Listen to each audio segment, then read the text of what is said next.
Hotel RDS Ramada.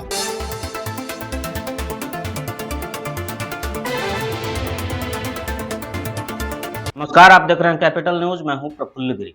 चुनावी दौर में प्रत्याशी अक्सर अपने पक्ष में वोट की अपील करते हैं, लेकिन विश्रामपुर विधानसभा क्षेत्र की प्रत्याशी जागृति दुबे ने एक अलग ही रणनीति अपनाई है। वे मतदाताओं को केवल वोट डालने के लिए नहीं, बल्कि लोकतंत्र में उनके अधिकार और जिम्मेदारी के प्रति जागरूक कर रही हैं। उनका कहना है कि मतदाता ही असली मालिक होते हैं और जनप्रतिनिधि केवल उनकी सेवा के लिए होते हैं। जागृति दुबे का ये संदेश सरल लेकिन गहरा है।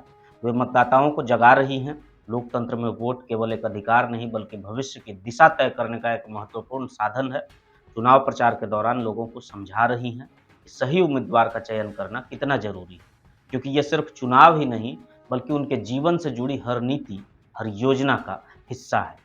इसलिए ये नहीं करते कि मुझे दिखाना है। मैं चाहती हूँ कि लोग समझे कि हम लोगों को सही उम्मीदवार चुनना है। जिसे मैं चुन रहा हूँ या चुन रही हूँ, वो मेरे लिए सही है या नहीं। अगर लोग मुझे जानेंगे नहीं तो मुझ पर भरोसा कैसे करेंगे।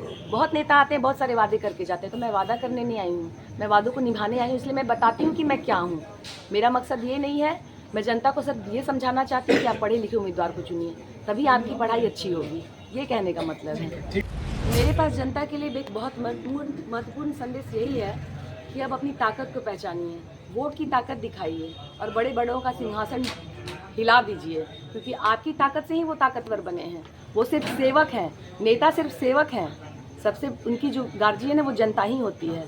तो इस बार अपनी ताकत को पहचानिए, ज़्यादा से ज़्यादा वोट दीजिए और सही के लिए और सच के लिए वोट दीजिए।